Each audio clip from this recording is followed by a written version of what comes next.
আছি বেদুরিয়া নামক একটি চমৎকার গ্রামে, যেখানে মূলত প্রায় 20 জনের মতো আইসিটি ফ্রিল্যান্সিং সেক্টরে কাজ করছে তরুণ ফ্রিল্যান্সাররা। তো আমরা সেখানে আজকে সাক্ষাৎকার নিব এমনই একজন ফ্রিল্যান্সারের, যে কিনা প্রায় দীর্ঘ 5 বছর যাবত কাজ করছে। সো আপনারা আমাদের সাথে থাকুন এবং সহযোগিতা পর্যন্ত পাশে থাকুন।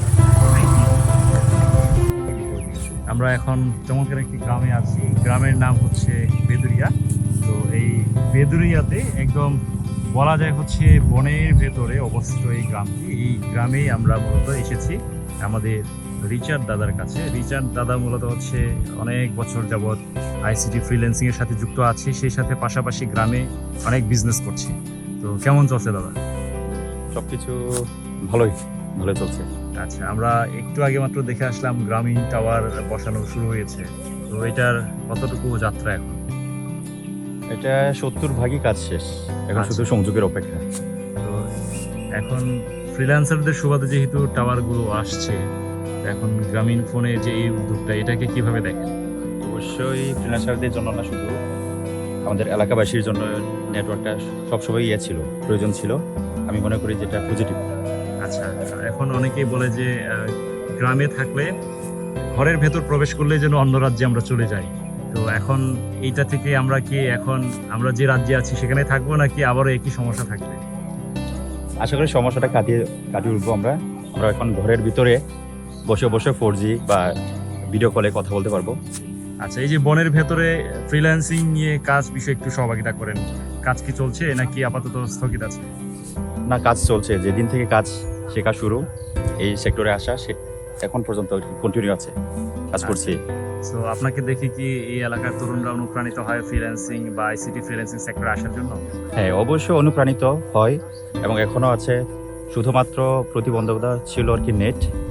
এখন গ্রামীণ ফোন যেহেতু আমাদেরকে সহযোগিতা করছে একটা টাওয়ারের মাধ্যমে, আশা করি যারা এই প্রতিবন্ধকতার জন্য শহরে ছিল তারাও এখন গ্রামে চলে আসবে আর গ্রামে বসেই ফ্রিল্যান্সিংটা শুরু করবে। আচ্ছা, মূলত যেহেতু প্রথম আলো, গ্রামীণ ফোন, নকরেক আইটি ইনস্টিটিউট ঐকান্তিক প্রচেষ্টায় এই পর্যন্ত আসা, তো এখন গ্রামীণ ফোন এবং প্রথম আলোকে কোনোভাবে ধন্যবাদ দিতে চান কিনা?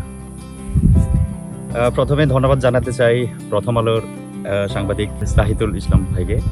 ওনার সুন্দর লেখনীর মাধ্যমে আজকে সুবীরকে সবাই চিনল এবং সুবীরের মাধ্যমে আমরা এখন পরিচিত এলাকায়। আর সে সাথে গ্রামীণ ফোনকে ধন্যবাদ জানাই। তারা আমাদের এই প্রত্যন্ত এলাকায়, যেখানে নেটওয়ার্ক নিয়ে আসার মতো কোনো সুযোগ বা সুবিধা নেই, এরপর তারা তাদের সর্বোচ্চ চেষ্টা দিয়ে আমাদের এখানে টাওয়ারটা বসাচ্ছে এবং আশা করি শুনেছিলাম প্রায় 1 যুগ আগে এখানে গ্রামীণ টাওয়ারের জন্য গ্রামবাসীরা অ্যাপ্লাই করেছিল। তো তখন কাজ হয় না, কিন্তু এই যে আপনারা যে কাজ করছেন আইসিটি ফ্রিল্যান্সিং, তো এখানে অবশ্যই ফ্রিল্যান্সার যারা আছে তাদের নিশ্চয়ই একটা বড় অবদান আছে। তো এই ক্ষেত্রে বেদুরিয়া গ্রামে প্রায় 10 জনের মতো এই সেক্টরে আছে। তো তাদের কি অবস্থা? তারা কি কাজ করছে নাকি অন্য কাজে তারা যুক্ত হয়ে গেছে? না, তারা এখনো কাজ করছে, তবে তারা এখন গ্রামে নেই।